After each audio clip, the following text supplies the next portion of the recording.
Hello viewers, বিনোদন জগতের সকল খবর নিয়ে আপনাদের সাথেই আছে সারাদিন নিউজ। বাংলা চলচ্চিত্রের অন্যতম জনপ্রিয় জুটি সাকিব খান ও বুবলি তাদের একসঙ্গে সিনেমায় কাজ, মিডিয়া প্রকাশনা এবং শীর্ষস্থানীয় চলচ্চিত্রের সফলতা দর্শকদের কাছে এক অন্যরকম আবেদন সৃষ্টি করেছে। কিন্তু সম্প্রতি একটি খবর ছড়িয়ে পড়েছে যে সাকিব খান বুবলিকে থাপ্পড় মেরেছেন। খবরটি একেবারে আকস্মিক এবং অপ্রত্যাশিত। কিছু অনলাইন সংবাদ মাধ্যমে এই ঘটনাটি প্রকাশিত হওয়ার পর সামাজিক যোগাযোগ মাধ্যমগুলোতে একযোগে আলোচনা শুরু হয়েছে। সাকিব খান বুবলিকে থাপ্পড় মারল, এই শিরোনামে নেট দুনিয়ায় ছড়িয়ে পড়ে আলোড়ন। নেটিজনরা শুরু করেন নানা মন্তব্য। তাদের মধ্যে কেউ তা সত্য বলে দাবি করেন, আবার কেউ এটিকে সম্পূর্ণ গুজব হিসেবে উড়িয়ে দেন। তবে এই গুজবের পিছনে আসল ঘটনাটি কি ছিল? জানা যায় এই পুরো ব্যাপারটি একটি ভুল বোঝাবুঝির ফলশ্রুতি ছিল। শুটিংয়ের সময় একটি দৃশ্যের জন্য সাকিব খান এবং বুবলি একে অপরকে একটি শক্তিশালী প্রতিক্রিয়া প্রদর্শন করেছিলেন, যেটি নাটকীয় পরিস্থিতিতে ছিল।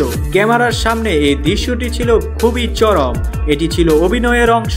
পরবর্তীতে কিছু অনাকাঙ্ক্ষিত মেকিং ভিডিও অথবা অপ্রস্তুত ছবি সোশ্যাল মিডিয়ায় ছড়িয়ে পড়ে, যেগুলো ভুলভাবে থাপ্পড় মারার ঘটনার সঙ্গে জড়ানো হয়। দ্বিতীয়ত, সাকিব খান এবং বুবলি একে অপরকে শ্রদ্ধা করে থাকেন এবং তাদের সম্পর্ক পেশাদারী। তারা বহু বছর ধরে একে অপরের সঙ্গে চলচ্চিত্রে কাজ করছেন এবং কোনো ধরনের অশান্তি বা সহিংসতার ঘটনা এ পর্যন্ত ঘটেনি।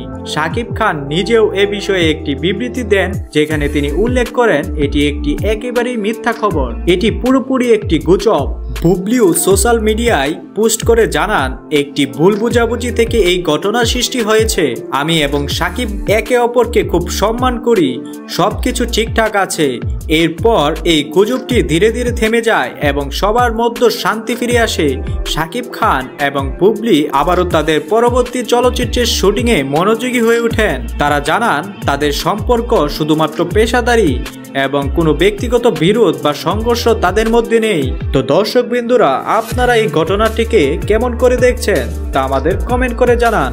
এবং আপনি যদি আমাদের চ্যানেলটিতে নতুন হয়ে থাকেন তাহলে অবশ্যই লাইক এবং সাবস্ক্রাইব করুন। ধন্যবাদ।